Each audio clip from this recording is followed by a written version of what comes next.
thème de notre série 2006, Découvrons-le. Je vous propose aujourd'hui de découvrir avec moi cette formidable histoire d'un homme qui était né aveugle et qui a été guéri par Jésus. On va voir ensemble que non seulement il était aveugle physiquement, mais qu'il était aveugle aussi spirituellement. Nous allons voir ensemble comment il a découvert étape par étape qui était vraiment Jésus. J'aimerais vous introduire cette lecture en regardant ensemble un verset dans l'Évangile de Jean. C'est le texte qui nous préoccupe pour aujourd'hui. Et le verset 1, on lit ensemble ceci. « Jésus vit en passant un homme aveugle de naissance. » Déjà, d'entrée de jeu, c'est intéressant de constater que Jésus s'arrête, voit cet homme et intervient déjà pour le guérir.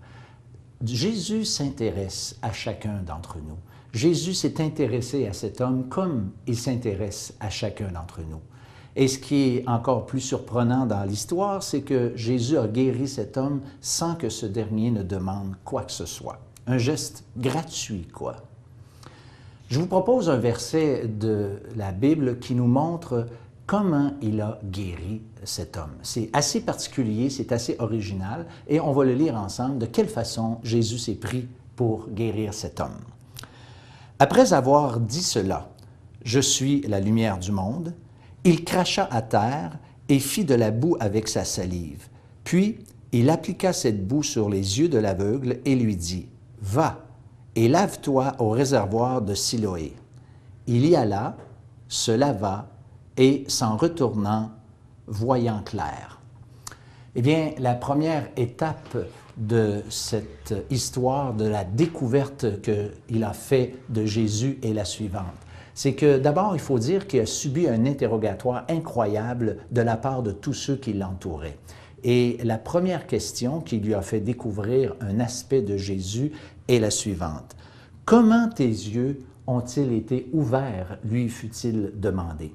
Eh bien, lui a répondu simplement, « L'homme qu'on appelle Jésus a fait de la boue, etc., etc. » L'homme qu'on appelle Jésus. Il savait juste deux choses, que c'était un homme et qu'il s'appelait Jésus. Et c'est intéressant parce que c'est tout ce qu'il sait de lui, mais par contre, c'est encourageant puisque cette étape est très importante pour lui, puisque l'homme qu'on appelle Jésus l'avait guéri. La deuxième étape est aussi provoquée par une question qu'on lui pose à cet homme. On lit ça au verset 17. « Toi, qui dis-tu qu'il est? Qui dis-tu de lui? » Et la réponse de l'aveugle-né est « Il est prophète. » Vous savez, un prophète, c'est un porte-parole de Dieu. Un homme qui parle de la part de Dieu, qui a comme une autorité venant de Dieu. Et c'est clair que si on reconnaît Jésus comme prophète, eh bien, on est dans l'obligation morale de suivre ou de considérer comme étant vrai ce qu'il dit, puisqu'il parle de la part de Dieu. Reconnaître Jésus comme prophète nous rend dans l'obligation morale de l'écouter. Reconnaître Jésus comme prophète sans tenir compte de ce qu'il dit, c'est de la pure folie. Pourtant, j'ai constaté avec déception que beaucoup de religions considèrent Jésus comme prophète sans pour autant tenir compte de ce qu'il dit. Et si je vous posais la question, que pensez-vous de lui? Et si vous me répondez qu'il est certainement un prophète, eh bien, reconnaissez que nous sommes, à cause de cette déclaration, dans l'obligation morale de croire à ce qu'il nous dit. La troisième étape de sa découverte est la suivante. Elle a été, elle aussi, provoquée par une question qui lui a été posée. En fait, une affirmation, ce coup-là. « Donne gloire à Dieu, lui fut-il dit, nous savons que cet homme est pécheur. » Eh bien, voyez-vous, la réponse de ce jeune homme ou de cet homme, parce qu'on ne sait pas son âge, la réponse de cet homme est la suivante. Lisons ensemble ce qu'il dit. « S'il est pécheur, je ne sais. Je sais une chose, c'est que j'étais aveugle et que maintenant je vois. » Il y a tout un contraste avec la déclaration de cet aveugle et la déclaration des responsables religieux de l'époque qui ont affirmé que Jésus était pécheur. Malheureusement, il y a des gens religieux qui parfois affirment des choses qui sont fausses. Et c'est en tout cas le cas ici échéant dans notre histoire. Eh bien, j'aimerais simplement souligner la simplicité, l'honnêteté de la réponse de ce jeune homme. D'ailleurs, je vous l'ai dit, ce n'est pas la première fois qu'il se fait poser des questions.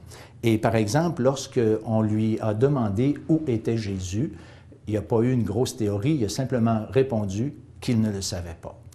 À un moment donné aussi, dans ce même chapitre, nous voyons ce jeune homme se faire questionner, où en fait les gens se questionnent à propos de ce jeune homme, puis ils disent qui il est. Il y en a qui disent c'est lui qui avait été aveugle, effectivement. D'autres disent c'est pas lui, mais il lui ressemble. Et l'aveugle, qu'est-ce qu'il a dit? C'est moi, simplement. Et ici, dans le cas présent, lorsqu'on lui demande, lorsqu'on affirme que Jésus est pécheur, il dit je ne sais pas s'il est pécheur. Il répond encore simplement. Mais il y a quelque chose d'intéressant que je trouve que l'aveugle répond. Il dit je sais une chose. Je ne sais pas si Jésus est pécheur, mais je sais une chose. J'étais aveugle et que maintenant je vois. Et ça, il le savait. Et il le savait très bien. Pour nous aussi, aujourd'hui, vous savez, il y a des choses qu'on peut savoir lorsqu'on lit la Bible, mais il y a aussi des choses qu'on doit savoir quand on lit la Bible. Et une de ces choses que l'on doit savoir lorsqu'on lit la Bible, c'est que, naturellement, nous sommes aveugles, et aveugles de naissance spirituellement. Et ça, c'est important qu'on le sache, parce que nous avons besoin que Dieu se révèle à nous, parce que naturellement, notre propre réflexion ne peut nous amener à la connaissance de Dieu. C'est Dieu qui doit se révéler, et il le fait dans la Bible, les Saintes Écritures. Quatrième étape de sa découverte de Jésus, c'est qu'à un moment donné, après réflexion, il réalise que Jésus n'est certainement pas un pécheur, même s'il avait dit avant qu'il ne le savait pas. Parce qu'il réalise que Jésus a en lui-même le pouvoir de guérir, et il l'a prouvé en rendant la vue à cet aveugle, et ainsi en vient au point où il est convaincu que Jésus n'est pas un homme ordinaire et qu'il est sans péché. C'est ce que la Bible nous enseigne à maints égards et à plusieurs reprises dans le Nouveau Testament. La cinquième étape de sa découverte est la suivante. Et là, c'est intéressant, c'est encore en réponse à une question, mais cette fois-ci, c'est Jésus lui-même qui lui pose une question. Et on va lire ensemble ce verset où Jésus interroge cet aveugle, puisque le texte nous raconte que Jésus a rencontré par la suite cet aveugle après cet interrogatoire qu'il a subi de la part de ceux qui étaient autour de lui.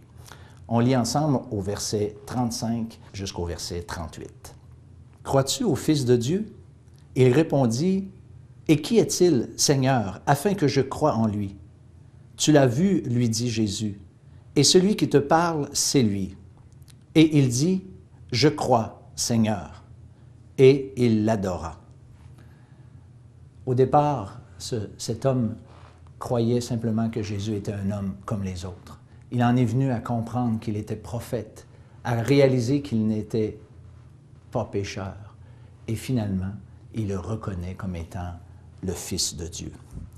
Cet homme a vraiment retrouvé la vue physique, mais aussi il a trouvé la vue spirituelle en découvrant Jésus.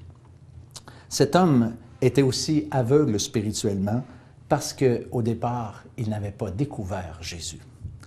Découvrir Jésus dans la Bible, en fait, nous apporte à réaliser et nous conduit à réaliser des choses très particulières et très précises. Je vous en nomme simplement en terminant quelques-unes. D'abord, nous allons réaliser en lisant la Bible que nous sommes vraiment aveugles spirituellement et que nos yeux vont s'ouvrir. Nous devons découvrir et réaliser que Jésus est vraiment la lumière du monde, vraiment la lumière du monde. Nous allons réaliser que Jésus est vraiment pas un pécheur, mais malheureusement que nous le sommes vraiment. Nous allons réaliser comme cet aveugle que nous devons avoir un cheminement personnel avec le Seigneur Jésus et que cette rencontre personnelle va éventuellement faire la différence entre une éternité loin de lui et une éternité dans sa présence. Si nous nous approchons de Dieu, si nous nous approchons des Écritures, nous allons comprendre le sens profond de la croix.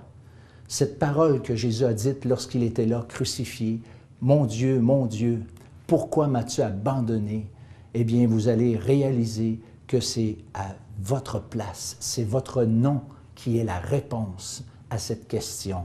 Jésus a été abandonné, livré à la colère de Dieu sur la croix pour que moi, pour que vous puissions être pardonnés. Oh, j'aimerais que vous réalisiez ces choses au point d'en faire personnellement l'expérience. Et si vous le faites, vous allez être comme cet aveugle, vous allez pouvoir dire comme cet aveugle. Lui, il a dit, « Je sais une chose, j'étais aveugle et que maintenant je vois. » Vous pourrez dire la même chose, « J'étais aveugle spirituellement, mais maintenant je vois. » Vous allez pouvoir dire, « J'étais perdu et maintenant je suis sauvé. » Qu'il en soit ainsi pour la gloire de Dieu.